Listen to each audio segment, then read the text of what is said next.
Ini Gaza, ini perbatasan, Iya. ini Mesir.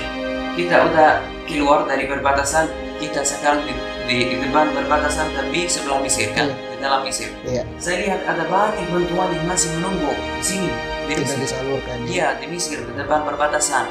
Banyak, dan saya kaget, kenapa semua bantuan ini tidak masuk? Sebelum perbatasan ini tidak ada listrik, tidak ada makanan, kita di sini mati, bahaya 100%. Setelah perbatasan ada semuanya, ada banyak bantuan. Saya kaget, sangat marah. Sangat kontras ya Iya. perbedaannya. Jauh berapa meter saja di sini 100% bahaya, di sini 100% Aman. kenapa semua bantuan ini tidak masuk? Benar, waktu saya lihat semua ini, saya sangat marah seperti mau turun dari bis, mau berantem sama mereka. Kenapa bantuan ini tidak masuk? Keluarga-keluarga kita, teman-teman kita, warga Gaza telah mati gara-gara lapar, mati gara-gara tidak ada obat dan air minum. Kenapa bantuan ini tidak masuk?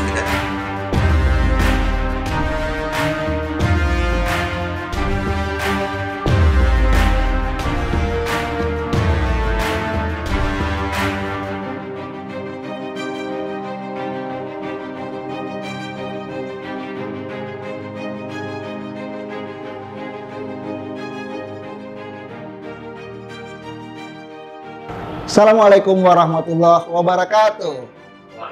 Pemirsa Kopi Tumpah, Buka Mata News, tumpahkan idemu, tumpahkan ceritamu. Masalah Palestina bukanlah masalah bangsa Arab saja, tapi menjadi perhatian seluruh bangsa di dunia yang mengamati bagaimana kejadian-kejadian yang terjadi di Palestina pada saat ini. Dan alhamdulillah pada hari ini redaksi Kopi Tumpah kedatangan dua orang warga Gaza yang alhamdulillah bisa membersamai kita dan akan berbagi kisah nyata apa yang terjadi selama ini di Palestina bersama kita para pemirsa Kopi Tumpah. Alhamdulillah telah hadir bersama saya ada Al-Akh Osama Anwar.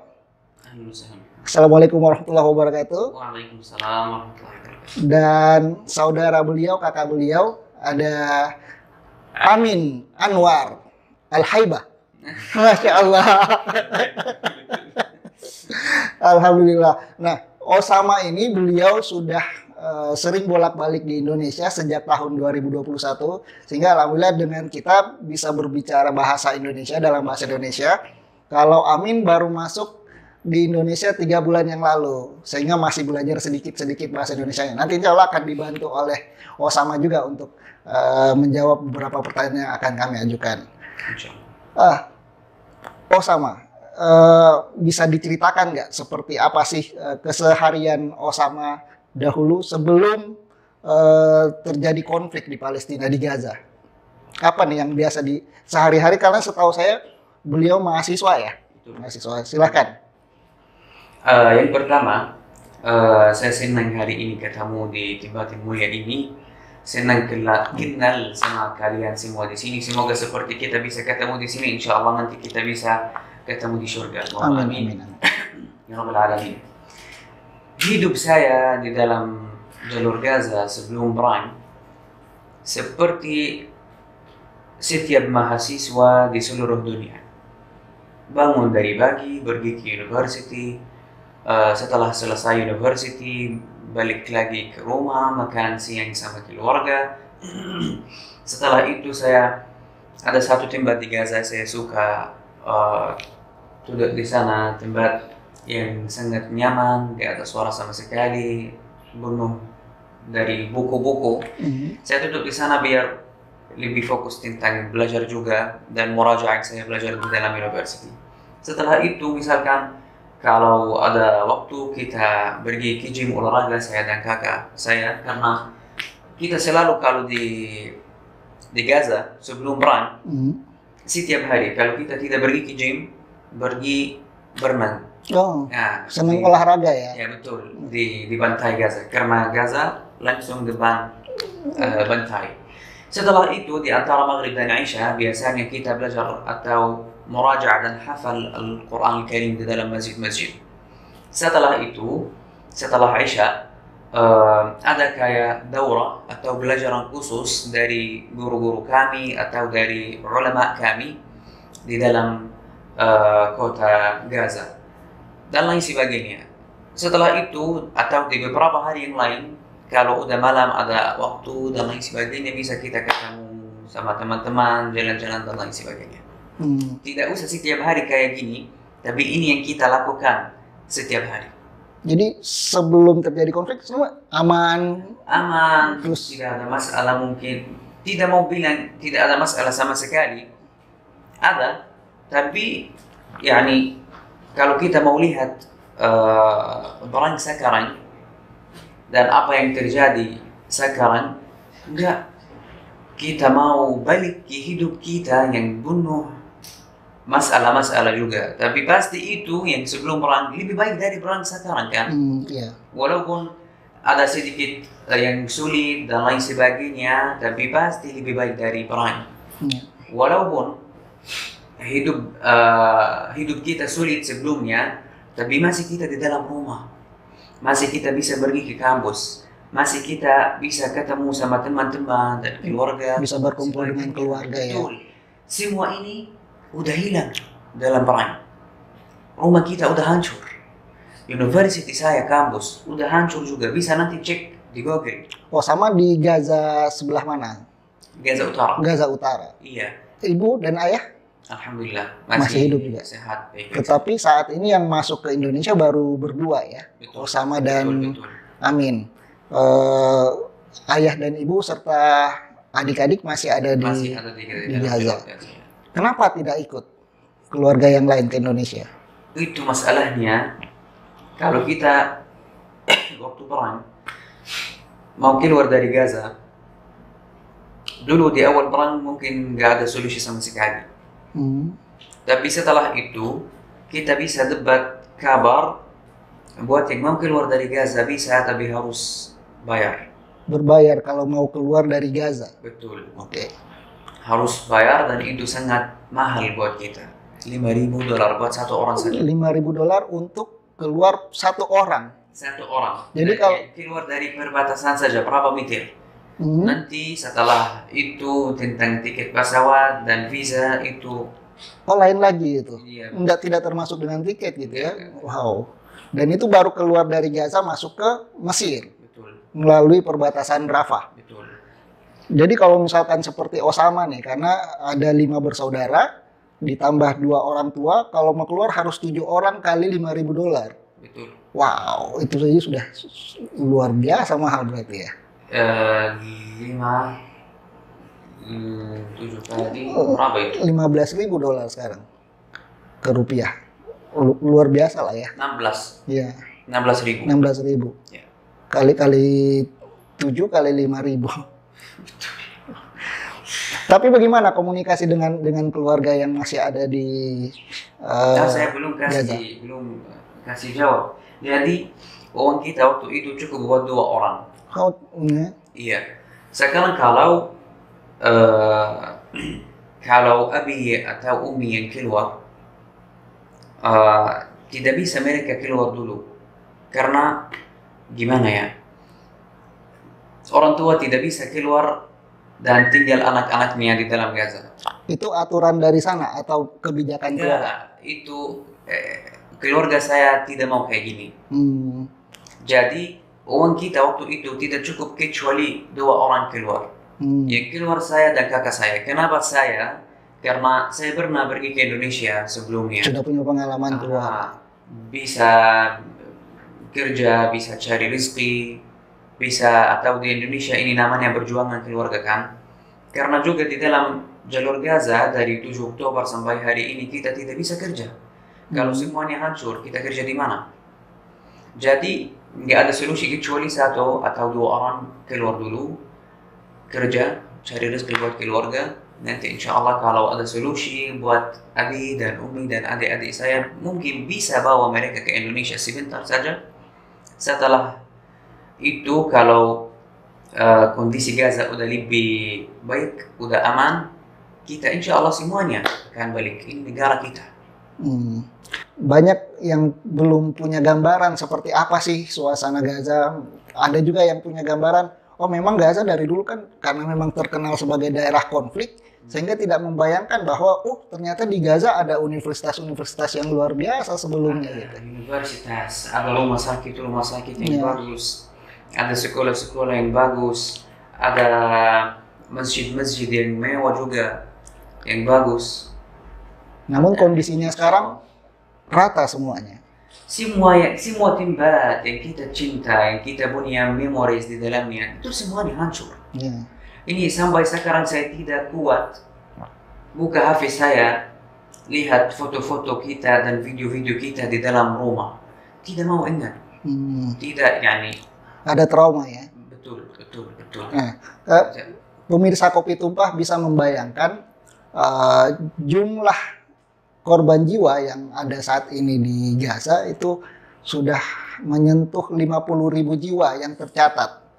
Itu belum lagi yang ada korban-korban yang belum teridentifikasi. Jadi angka 50.000 jiwa itu masih bisa jauh lebih besar. Dan sebagai gambaran juga, angka 50.000 jiwa itu ada sekitar setengah atau sepertiga dari jumlah penduduk di kota Parepare. Karena Parepare sekarang kan jumlah penduduknya 125.000 sampai 150.000. Nah, jumlah yang menjadi korban jiwa selama tahun 2024 saja itu sudah hampir 50.000 jiwa. Betapa luar biasa korban jiwa yang berjatuhan di Gaza saat ini. Nah, apa nih yang diharapkan dari Osama dan Amin dengan kedatangannya di Indonesia?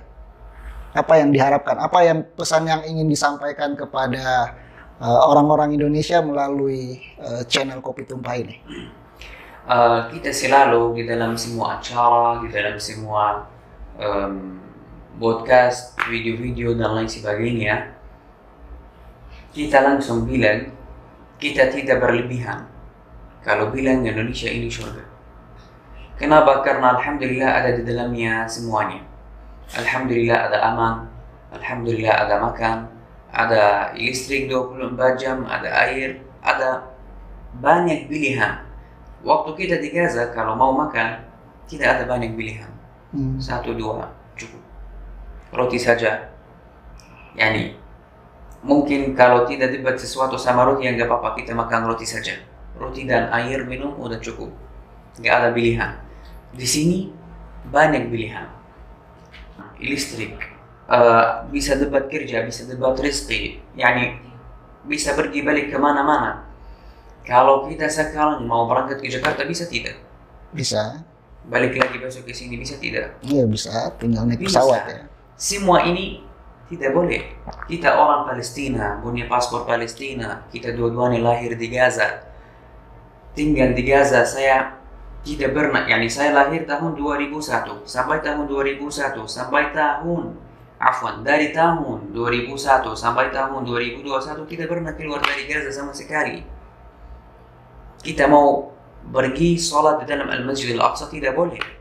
Walaupun kita orang Palestina dan Al-Masjid Al-Aqsa ini di dalam Palestina, tidak boleh. Dibatasi oleh Zionis. Okay. Betul. Kakak saya juga umurnya 26 tahun, ini yang pertama keluar dari Gaza. Sebelumnya tidak pernah keluar dari Gaza sama sekali. Masjid Al-Aqsa belum pernah? Belum. Tepi Barat? Belum pernah. Ini pertama kali juga keluar dari Gaza ya. Betul. Nah, jadi Indonesia ini seperti surga.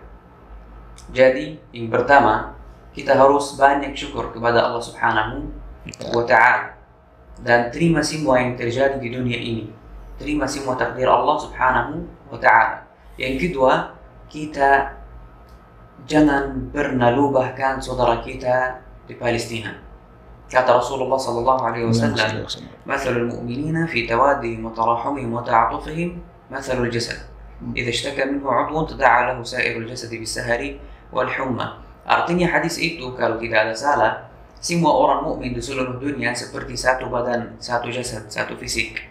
Kalau ada yang sakit, harus semua badan ini merasakan dan membantu yang sakit ini. Ini kata Rasulullah, bukan kata saya. Jadi, yang pertama kita harus syukur kepada Allah Subhanahu wa Ta'ala, terima semua yang terjadi, terima semua takdir Allah, dan membantu dan ingat selalu saudara kita yang ada di dalam Palestina, khususnya yang ada di dalam jalur Gaza. Kita membantu walau hanya sedikit, kita membantu walau hanya doa. Gara-gara kita belajar dari ulama kita di Palestina, doa ini bisa berubah takdir. Semoga cepat selesai perang ini dan semoga Palestina segera merdeka dan semoga Allah terima semua mati syahid dari kami dan semoga semua yang terluka di dalam perang ini cepat sembuh. Allahumma amin. Rabbil alamin. Ketika sebelum perang, apakah memang ketika ingin keluar dari Gaza, keluar dari Palestina itu juga tetap harus membayar sebesar 5.000 US dollar itu? Tidak. Jadi itu kondisi pada saat perang. Ya, betul. Wow. Berarti memang sebelumnya orang boleh keluar masuk dengan bebas gitu ya? Bukan dengan bebas. Misalkan kalau di perang harus kita bayar dulu yang banyak itu 5.000 dolar. Menunggu sampai 1 bulan.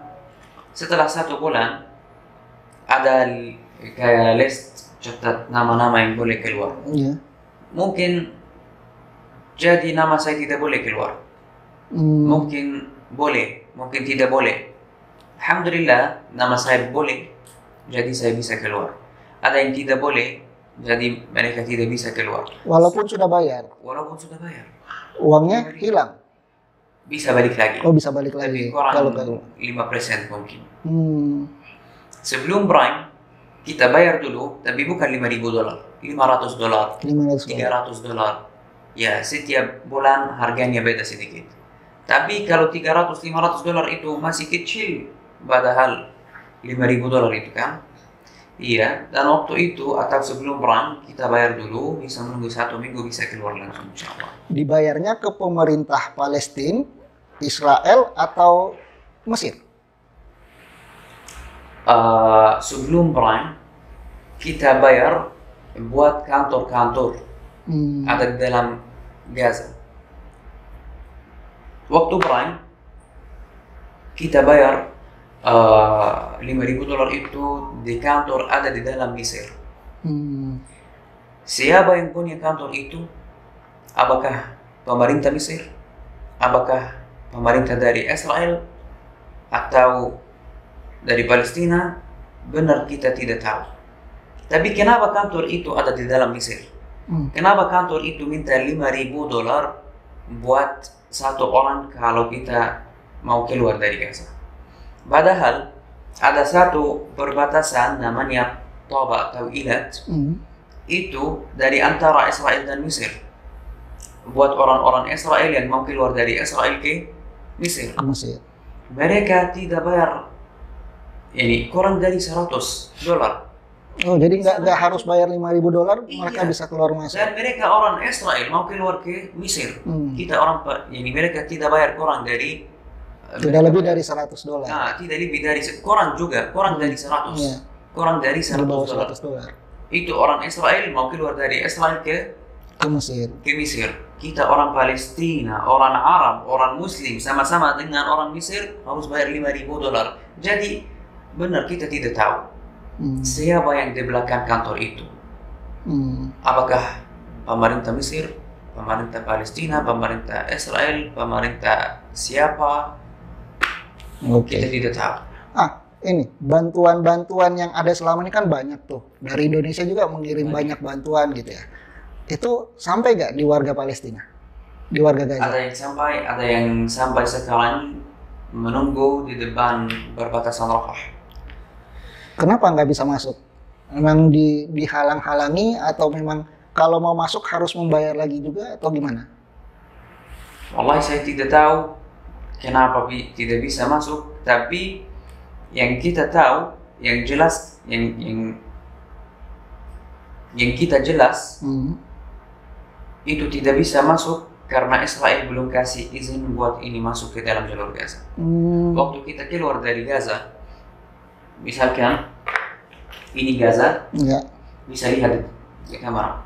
Misalkan ini Gaza, ini perbatasan, ini Mesir. Kita udah keluar dari perbatasan, kita sekarang di depan perbatasan tapi sebelah Mesir kan, di dalam Mesir. Saya lihat ada banyak bantuan yang masih menunggu di sini, di Tidak Mesir. disalurkan. Iya, di Mesir, di depan perbatasan. banyak, dan saya kaget kenapa semua bantuan ini tidak masuk. Sebelum perbatasan ini tidak ada listrik, tidak ada makanan, kita di sini mati, bahaya 100%. Setelah perbatasan ada semuanya, ada banyak bantuan. Saya kan sangat marah. Sangat kontras ya perbedaannya. Iya. Jauh berapa meter saja, di sini 100% bahaya, di sini 100% Aman. Kenapa semua bantuan ini tidak masuk? Benar, waktu saya lihat semua ini, saya sangat marah, seperti mau turun dari bis, mau berantem sama mereka. Kenapa bantuan ini tidak masuk? Keluarga-keluarga kita, teman-teman kita, warga Gaza adalah mati gara-gara lapar, mati gara-gara tidak ada obatan dan air minum. Kenapa bantuan ini tidak masuk ke dalam? Dan yang bikin kita bingung, 2 miliar orang Muslim tidak bisa berdiri di depan Israel. 2 miliar Muslim tidak kuat buat kasih izin obat ini masuk atau bantuan ini masuk ke dalam jalur Gaza. Benar, kita tidak tahu kata-kata apa yang bisa sampaikan kita merasa apa. Terakhir Osama masuk ke Palestina kapan? Terakhir berkunjung ke Gaza? Ini saya baru keluar dari Palestina di tanggal mungkin 11 April tahun 2024. Bareng dengan Amin? Saya keluar dulu. Keluar dulu? Setelah itu, setelah 1 bulan, Amin bisa keluar. Ketika Amin keluar dari Gaza kan melewati perbatasan Rafah juga ya? Iya betul. Masih bantuan-bantuan yang tadi tertahan itu masih ada gak? لما طلعت من المعبر شفت بساط المساعدات موجودة؟ في تقريبا مئات أو بدناش نقول ألف، يعني مئات الشاحنات واقفة على طريق مصر. أول ما تخرج من غزة بعد ما المعبر أغلب الطريق لحد ما تصل لب المدينة وهي شاحنات مساعدات، وعليها شعارات أغلب الدول العربية، يعني هي مش من داخل مصر. الشاحنات عليها شعارات وأعلام دول عربية كتير. Iya, setelah perbatasan langsung kita bisa lihat banyak kayak turik-turik. Tahu turik? Truk. Ya. Truk-truk yang besar, ada banyak di dalamnya bantuan. Mungkin kita bisa bilang ratusan truk yang membawa bantuan tapi nggak bisa masuk. Tadi kan juga ada yang menarik yang mengenai rumah sakit di sana gitu. Tadi ada kisah yang menarik yang sempat kita bahas mengenai penanganan orang-orang yang terluka, yang tidak menerima obat bius gitu ya, padahal harus ditangani dengan segera. Betul. Itu gimana itu pengalaman yang Osama bisa ceritakan? Ini kita dengar cerita ini di bulan yang kedua di dalam perang. Kalau biasanya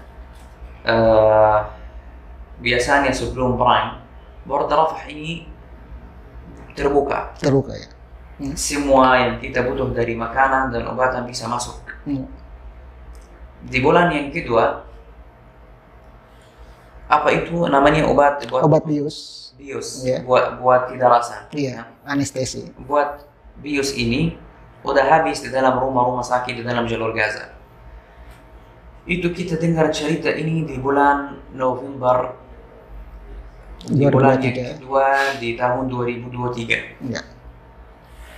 Waktu itu saya udah mulai benar kaget. Setelah itu atau dari waktu itu saya mulai takut. Mungkin tiba-tiba rumah kita, waktu kita di dalam rumah akan dibom. Kalau kita tidak mati pasti diluka kan? Kalau tidak ada obatan di dalam rumah sakit, apa yang kita harus lakukan? Ini yang saya banyak pikir waktu itu. Kalau kita udah terluka, dapat obatan dari mana? Harus ke rumah. Waktu itu kita mulai cari di mana ada rumah sakit yang masih ada obat di dalamnya. Biar nanti kalau ada yang terluka dari keluarga kita langsung ke rumah sakit yang ada obat di dalamnya. Rumah sakit Asy-Syifa tidak ada obatan di dalamnya sama sekali. rumah sakit dari Indonesia tidak ada obatan di dalamnya sama sekali. Dan kita bisa lihat sekarang kalau mau cek di Google tentang rumah sakit Ashifa Al-Indonesia, rumah sakit Al-Ahli, rumah sakit Asdiqai Marid. Ini yang di Gaza Utara yang saya tahu. Rumah sakit Al-Quds juga. 5 rumah sakit ini yang di kota saya di Gaza Utara. Cek di Google, cari namanya. Oh, misalkan catat rumah sakit Ashifa tahun 2024 di dalam perang. Bisa lihat semua rumah sakit ini tidak mau bilang hancur 100%, tapi terluka. Misalkan 50% hancur. Tapi tetap menerima pasien, tetap menerima korban. Tetap menerima. Ya, itu. Kenapa nggak dipermudah bagi warga sipil yang ingin keluar dari Gaza? Mestinya kan dalam kondisi perang, warga sipil itu tidak dilibatkan dalam suasana peperangan ini begitu. Perang kan antara militer dengan militer. Kalau pernyataan orang-orang Israel kan mestinya ini perang antara Hamas dengan Israel, sehingga masyarakat sipil tidak ada yang korban sama sekali mestinya. Cuman kalau kita melihat malah realitanya sudah menyentuh angka 50.000 jiwa. Rencana mereka mau habiskan semua warga Gaza. Kenapa? Karena mereka tahu Hamas ini, atau kita tidak mau bilang Hamas, karena yang berjuangan di dalam Gaza bukan hanya Hamas, ada banyak yang lain. Semua orang berjuangan di dalam Gaza itu bagaimana bisa menginginkan kemerdekaan tentunya ya. Setiap warga-warga pasti menginginkan kemerdekaannya. Setiap keluarga ada di dalamnya dari berjuangan, mungkin dari Hamas atau dan yang lainnya. Tidak ada satu keluarga kecuali ada di dalamnya yang dari Hamas atau orang berjuangan dari yang lain Hamas. Jadi kalau orang-orang Hamas ini udah habis, itu bukan artinya udah tidak ada perjuangan lagi. Enggak, itu salah. Jadi mereka tahu yang semban Hamas di dalam kota Gaza warga Gaza. Jadi yani sampai kalau sebelum tahun 2005 ada tentara Zionis Israel masih berada di dalam jalur Gaza. Kalau di dalam rumah-rumah, di dalam keluarga-keluarga, kalau kita lihat misalkan ada tentara Zionis yang lari di belakang orang-orang berjuangan, mereka lagi melawan, kita yang di dalam rumah kita semban, ini orang berjuangan lagi lari di sini masuk, dibantu ya. Iya, nenek saya selalu kayak gini. Nenek saya di daerahnya terkenal semban orang berjuangan di dalam rumah. Terkenal. Kalau ada yang misalkan udah selesai melawan sama mereka, udah mau masuk, mau tempat yang aman, ya di sini masuk ke rumah aku. Jadi memang warga membantu perjuangan-perjuangan. Membantu, support, semuanya. Betul. Ya, gara-gara itu Zionis itu kayak orang gila. Kalau kita habis Hamas, itu bukan artinya tidak ada perjuangan lagi, tidak ada melawan lagi. Jadi rencana mereka habiskan semua. Tapi dengan takut, Allah semban kita, menjaga kita di dalam jalur Gaza. Masya Allah. Ya, apa rencana Osama dan Amin ke depannya? Seperti apa nih targetnya? Apakah ke depan akan tetap stay di Indonesia atau mungkin mencari pasangan di Indonesia, cari akhwat Indonesia barangkali, atau punya perencanaan yang lain? Seperti apa rencananya? ايش رايك في الموضوع؟ تمام ايش ترجمة؟ بقول لك في المستقبل يعني ايش خطتك؟ هل حابب تدور على زوجة من اندونيسيا ولا من برا اندونيسيا ولا ايش الوضع؟ هو سؤال خاص بالزوجة بس؟ بشكل عام يعني حابب تحكي عن الزوجة، هو ركز على الزوجة وحكى بشكل عام أول، بعد ما نركز على الزوجة. تفضل. في البداية يعني هو الواحد بفكرش في الزواج قبل ما انه يفكر كيف يكون مستقر ماديا ومستقر من نواحي كتير قد تكون أولوياتها أهم بكتير. أهم بالأول من الزواج إلى أن يحين وقت الزواج يعني إن شاء الله ربنا يفرجها. بعدين هناك 4 فرص يعني لربما تكون Apa ya? Ada فرصة بالإنجليزي.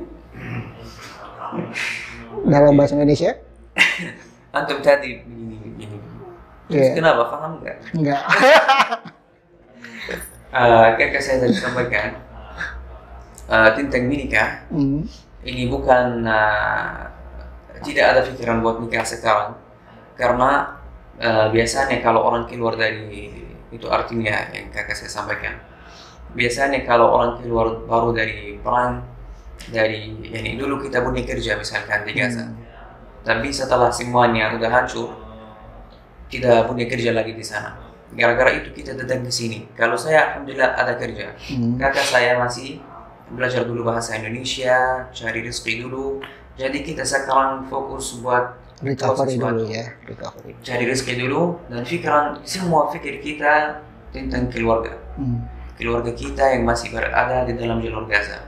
Kalau keluarga kita udah aman, kita setelah itu bisa mulai berpikir tentang kita sendiri. Apakah mau nikah, mau cari tempat yang lain dan lain sebagainya. Terakhir komunikasi dengan keluarga di Gaza kapan? Dengan Abi dan Umi? Tapi saya mati. Beberapa hari yang lalu. Jumat. Hari Jumat yang lalu. Hari Jumat. Sekarang hari ini kita hari Minggu, hari Ahad ya kita syutingnya. Jadi memang tidak bisa langsung berkomunikasi bahwa saya mau ngobrol hari ini langsung tinggal nelfon, nggak bisa ya. Nah, kita pesan saja atau kirim Assalamualaikum kalau ada waktu atau afwan. Kalau ada signal mohon langsung telepon. Dan kita tidak usah minta dari Abi dan Umi misalkan telepon. Mereka udah tahu kalau ada signal atau ada internet langsung mereka telepon. Sinyal di sana itu perkapan gitu biasanya bisa ada sinyal? Bukan berkapan, tidak ada signal sekarang sama sekali. Tapi harus pergi ke tempat khusus, misalkan waktu saya masih berada di dalam jalur Gaza, di 2 bulan yang terakhir, saya udah mulai buka live dari kota Gaza. Yang nonton live lebih dari 100 orang. Semuanya kaget. Sama di story yang lain atau di post-post yang lain, kamu bilang yang pertama nggak ada listrik, tidak ada internet. Jadi bagaimana kamu bisa live ya? Ya, bagaimana kamu bisa live sekarang? Waktu itu saya lagi dekat sama perbatasan Rafah atau dekat sama perbatasan itu yang sebelah Mesir. Kalau sebelah Mesir masih ada sinyal, yang masih ada sinyal sedikit-sedikit ya? Ya sedikit-sedikit yang sebelah Mesir karena yang sebelah Mesir itu belum dihancur, kan? Atau sinyal itu dari Mesir bisa kalau kita dekat. Jadi dari situ saya bisa ambil signal dan internet. Tentang charge HP ada bukan listrik biasa, ada yang itu harus lihat matahari, pakai ada banyak yang menggunakan ini sekarang pakai generator ya, genset ya. Jadi itu mungkin yang bisa kita lakukan ketika kita sebagai punya akun sosial media, kita menyuarakan apa yang terjadi di Palestina. Ketika kita bisa membantu di bidang lainnya, kita coba optimalkan potensi-potensi yang kita miliki. Terima kasih banyak kepada Osama dan Amin yang sudah hadir di studio Buka Mata pada kesempatan kali ini. Baik, pemirsa Kopi Tumpah, demikian pertemuan kita dengan Osama dan Amin. Mudah-mudahan kita mendoakan senantiasa saudara-saudara kita yang berada di Palestina supaya diberi kekuatan, diberi ketabahan oleh Allah Subhanahu wa taala. Yang terjadi saat ini di Palestina bisa segera berlalu dan diberikan yang terbaik buat mereka. Saya EZ Mutakin Yunus. Terima kasih banyak atas atensinya. Assalamualaikum warahmatullahi wabarakatuh. Waalaikumsalam warahmatullahi